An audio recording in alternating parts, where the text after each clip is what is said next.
Hello everyone, कैसे हैं आप सब बढ़िया। चलिए आज टॉपिक को आगे बढ़ाते हैं। रे ऑप्टिक्स हम काफ़ी हद तक कर चुके हैं। आज आज अभी का लेक्चर, इसके बाद अप्रॉक्सीमेटली चालू हो जाएगा रिफ्रैक्शन। रिफ्लेक्शंस की कहानी खत्म हो जाएगी।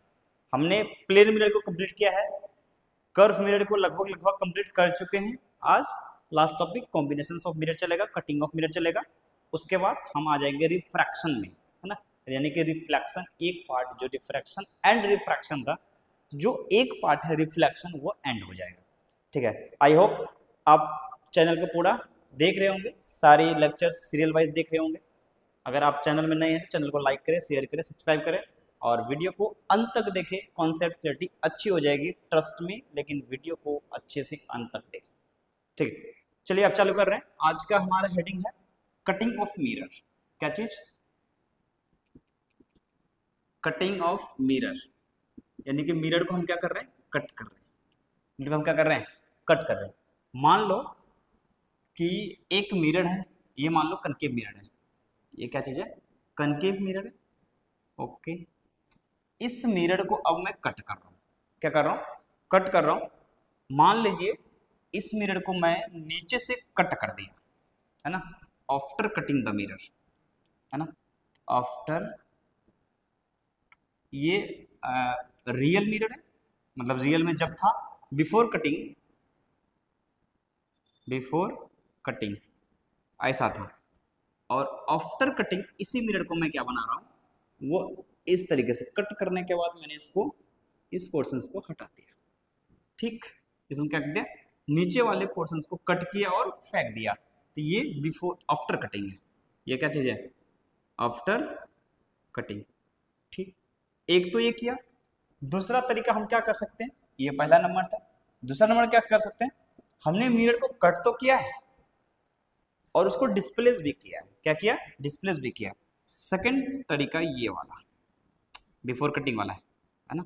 ये ऐसा है, मान लो ये मिरर बिफोर कटिंग था, आफ्टर कटिंग इस मिरर को थोड़ा डिस्प्लेस किया है, मतलब इस मिरर को ऐसे किया और इस मिरर को ऐसे किया। यानी कि कटिंग करने के बाद थोड़ा क्या कर लिया? डिस्प्लेस कर लिया। लेट से मान लो ये 2 सेंटीमीटर इसको एबव ढकेल दिया और इसको नीचे ढकेल दिया 2 सेंटीमीटर, है ना। तो अब बताओ ये कौन सा एक्सिस था? ये पहले था प्रिंसिपल एक्सिस। अब इसका ये प्रिंसिपल एक्सिस नहीं बचा। कौन सा बच गया? तो ये बचा है प्रिंसिपल एक्सिस। ये है प्रिंसिपल एक्सिस। और इसमें क्या बचा? ये वाला बचा है। कौन सा? Principal axis. ठीक है, अगर प्रिंसिपल एक्सिस बदल गया हो तो इस वाले केस में अगर यहाँ पे कोई ऑब्जेक्ट है तो वही ऑब्जेक्ट यहाँ भी रहेगा। इसमें नंबर ऑफ इमेज कितना है? Number of image form, image form इस वाले केस में 1 है। बिल्कुल सही। इस वाले केस में कितना है? इसमें भी 1 ही रहेगा, है ना।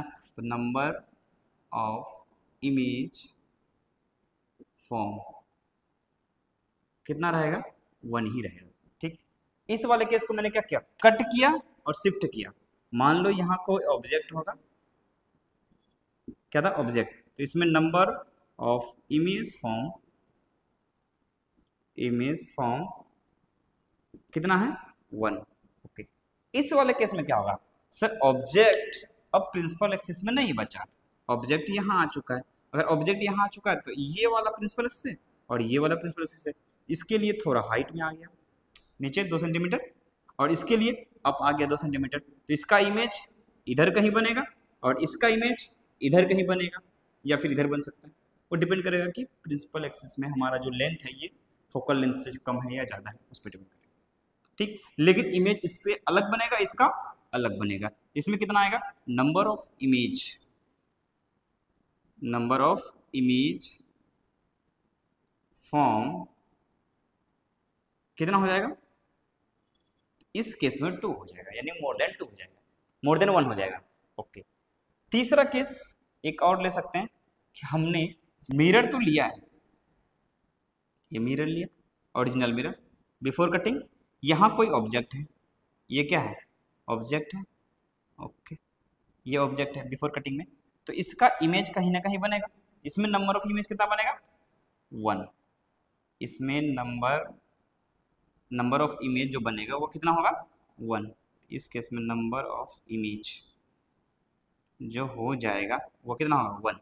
लेकिन अब मैं क्या किया हूं, इसी मिरर को, अब मिरर तो ऐसा था, इसको मैंने बीच बीच से कट करके हटाया है, बीच बीच से कट करके हटाया है, लेकिन डिस्प्लेस किसी को नहीं किया। यानी कि यहां से मान लो इतना मिरर तोड़ दिया, यहां से इतना मिरर तोड़ दिया, यहां से इतना मिरर तोड़ दिया, तोड़ के फेंक दिया, और यहां से इतना मिरर, मतलब कितने टुकड़े कर दिया? 1 2 3 4 5 टुकड़े, 5 टुकड़े कर चुका हूं। लेकिन ऑब्जेक्ट अभी भी कहाँ है? वही है। और प्रिंसिपल एक्सिस भी कहाँ है? वही है। अगर प्रिंसिपल एक्सिस भी वही है, ऑब्जेक्ट भी वही है, मिरर उसी के जैसा है, यानी बीच बीच से गायब हो चुका है, तो लाइट की इंटेंसिटी जहां इमेज बन रही है वहां कम पहुंचेगी, लेकिन इमेज अभी भी एक ही बनेगी। तो नंबर ऑफ इमेज फॉर्म कितना आ गया बताओ? नंबर ऑफ इमेज फॉर्म ये कितना आया? 1। क्लियर है ये? आई थिंक आपको ये समझ में आ गई होगी कि अगर पहला केस में क्या किया, लेंस मिरर था, मिरर को नीचे वाले कट करके फेंक दिया, तो कोई फर्क पड़ा नहीं क्या? इमेज के नंबर में। क्यों? क्योंकि पहले भी एक बन रहा था, बाद में भी एक ही बना। हाँ, इंटेंसिटी पे पक्का फर्क पड़ जाएगा। ठीक। दूसरे केस में क्या किया, मैंने ऑब्जेक्ट रखा, मिरर को कट किया और डिस्प्लेस किया। जब डिस्प्लेस किया तो प्रिंसिपल एक्सिस बदल गया, अगर प्रिंसिपल एक्सिस बदल गया तो नंबर ऑफ इमेज भी बदल गए। ठीक। तीसरे केस में मैंने क्या किया, मिरर लिया और उसको बीच बीच से तोड़ करके फेंक दिया, यानी कि इसको डिस्प्लेस नहीं किया है, तो इसमें कोई भी नंबर ऑफ इमेज में कोई प्रॉब्लम नहीं आएगी। ठीक। आई होप आपको ये वाला समझ में आ गया होगा। आ गया ना समझ में? चलो अब इसमें आगे बढ़ाते हैं। एक चीज और टॉपिक है जिसको बोलते हैं कॉम्बिनेशन ऑफ मिरर। क्या बोलते हैं? Combination of mirror. Combination of mirror. ठीक। तो इसमें क्या होगा कि कॉम्बिनेशन ऑफ मिरर में, मिरर का कॉम्बिनेशन कौन कौन सा? Sir plane mirror, concave mirror साथ में आ सकता है। तो कॉम्बिनेशन ऑफ मिरर हो सकते हैं किधर के हैं कि दो मिरर को मैं मिला रहा हूं, एक plane mirror with concave mirror, है ना, ये कैसा हो सकता है? और दूसरा, अच्छा इसका फिगर बना देता हूं साथ में, plane mirror with concave mirror. ये आया प्लेन मिरर और ये क्या आया? Concave mirror. और ऐसा रह सकता है, यहाँ कोई ऑब्जेक्ट रह गया तो इसका इमेज पक्का बनेगा और दोनों में बनेगा। ये हो गया पहला कॉम्बिनेशन। ये दूसरा कॉम्बिनेशन क्या हो सकता है? इसमें एक ही क्वेश्चन लेंगे, समझ में आपको आ जाएगा। दूसरा क्या हो सकता है? प्लेन मिरर विथ कौन सा? Convex mirror. कॉन्वेक्स मिरर, यानी कि प्लेन मिरर ले रहे हैं कॉन्वेक्स मिरर के साथ में। सपोज मान लो ऐसा हो जाए, ये प्लेन मिरर लिया और ये क्या लिया? कॉन्वेक्स मिरर, है ना। ये प्रिंसिपल एक्सिस, ये रिफ्लेक्टिव सरफेस है, ये भी क्या है? Reflective surface. यहाँ पे कौन है? ऑब्जेक्ट। ठीक। और तीसरा केस क्या हो सकता है? Concave mirror and convex mirror. Concave mirror with कौन सा? कॉन्वेक्स मिरर, है ना। Concave mirror with convex mirror, concave mirror ले रहा हूँ कॉन्वेक्स मिरर के साथ में, तो ये ऐसा हो सकता है। तो मान लो ये कॉन्वेक्स मिरर है, ठीक, और यहाँ पे क्या है? कनकेव मिरर है। देखो कनकेव मिरर और कॉन्वेक्स मिरर में अंतर क्या है? सर दोनों एक ही से दिखाई दे रहा है? नहीं, रिफ्लेक्टिंग सरफेस इसका अगर बाहर हो तो उसको बोलते हैं कॉन्वेक्स मिरर, और इसका अंदर हो उसको बोलते हैं कनकेव मिरर। ये कौन सा मिरर है? कॉन्वेक्स मिरर, है ना। ये है कॉन्वेक्स मिरर और ये कौन सा है? Concave mirror.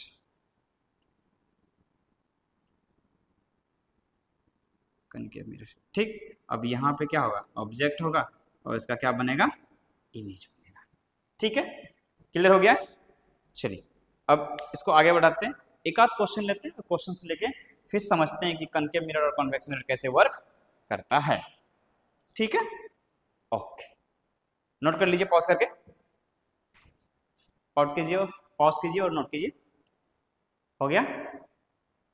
चलो आगे बढ़ते हैं, है ना। अब एक क्वेश्चन लेते हैं, एक प्लेन मिरर और एक कनकेव मिरर का यूज करके इमेज बनाते हैं। क्वेश्चन लिखिए, find out the final position of image. हमें क्या निकालनी है? फाइनल पोजीशन निकालनी है किसकी? इमेज की, है ना। क्या निकालनी है? फाइनल पोजीशन निकालनी है किसकी? इमेज की, है ना।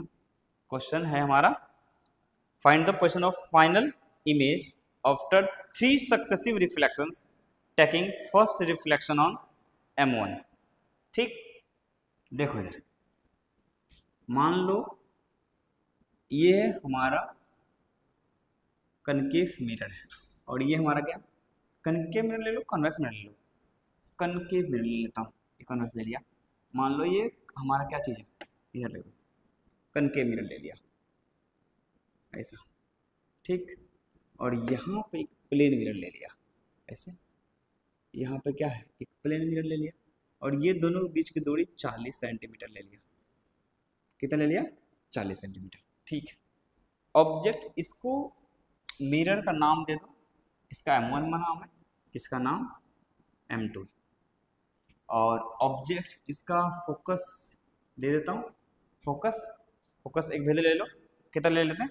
मान लो 10 सेंटीमीटर है, कितना? यानी कि ये है 10 सेंटीमीटर का फोकस है। यहाँ एक ऑब्जेक्ट इस दोनों के बीच में रख लेंगे, ऑब्जेक्ट लेट से 15 सेंटीमीटर यहाँ पे कोई ऑब्जेक्ट है, ये दूरी है 15 सेंटीमीटर, ये हमारा ऑब्जेक्ट है, ठीक है। पूछ रहा है find out the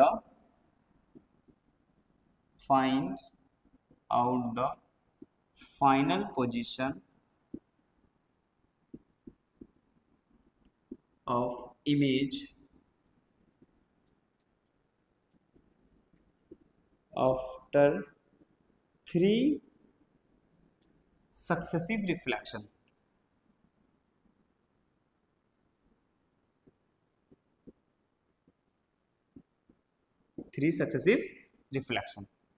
First reflection take place, first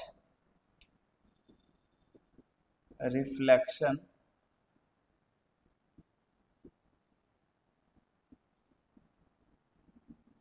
take place at mirror M1, है ना। पहला रिफ्लेक्शन कहाँ ले रहा है? M1 पे, ठीक।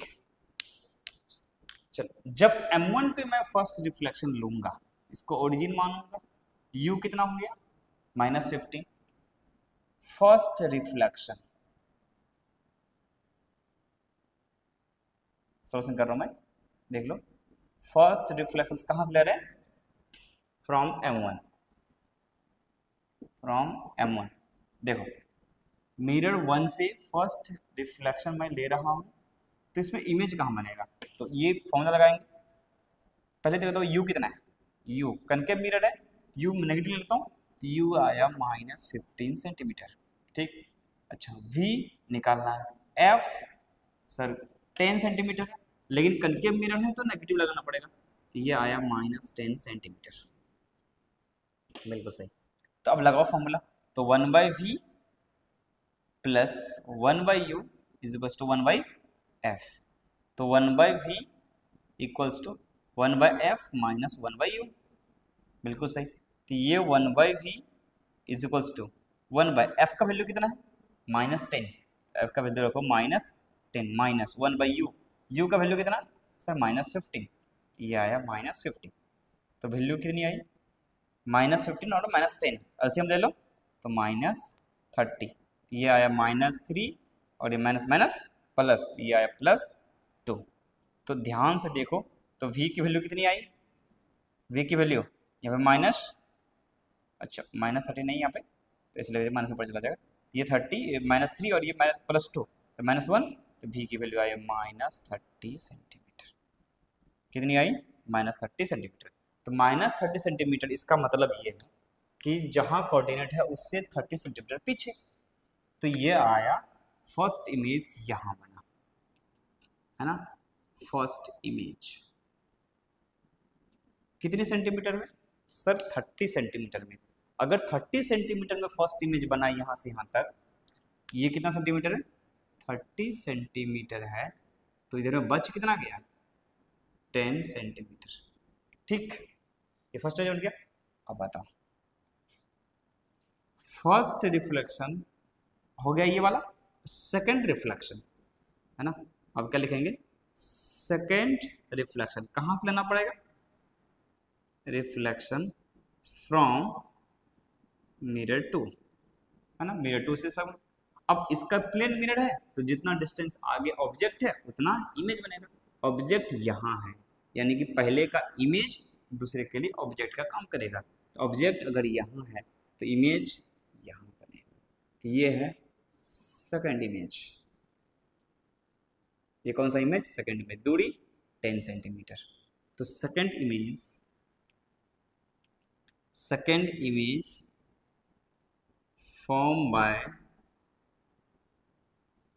प्लेन मिरर फर्स्ट इमेज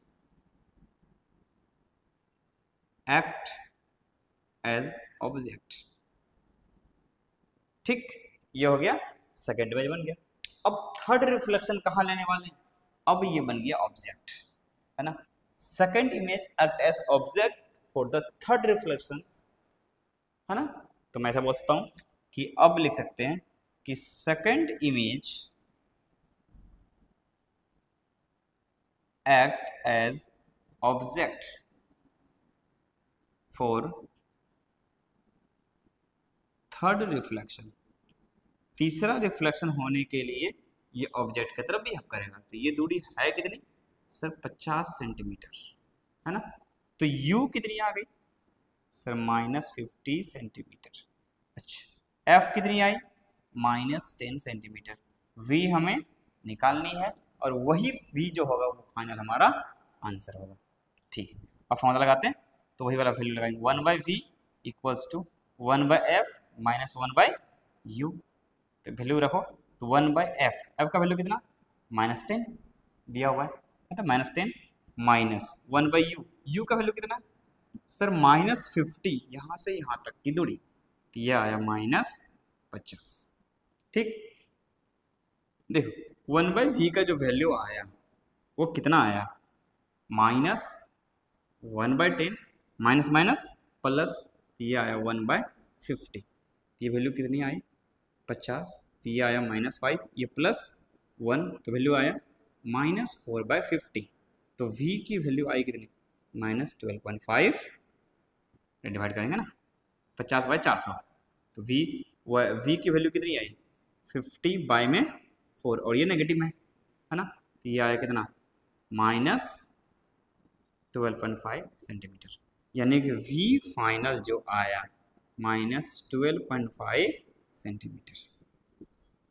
ठीक, कितनी आई 12.5 सेंटीमीटर। तो मैं बोल सकता हूं कि फाइनल इमेज जो बना है वो यहां कहीं बना होगा। ये है हमारा फाइनल इमेज, और ये दूरी कितनी है 12.5 सेंटीमीटर। ठीक, यानी कि मैं आंसर में बोल सकता हूं, क्या बताऊं, final image is form from the plane mirror, final image is form 12.5 centimetre from the concave mirror, and 40 में से 12.5 घटा दो तो 27.5 centimetre from the plane mirror. मैं बोल सकता हूं फाइनल इमेज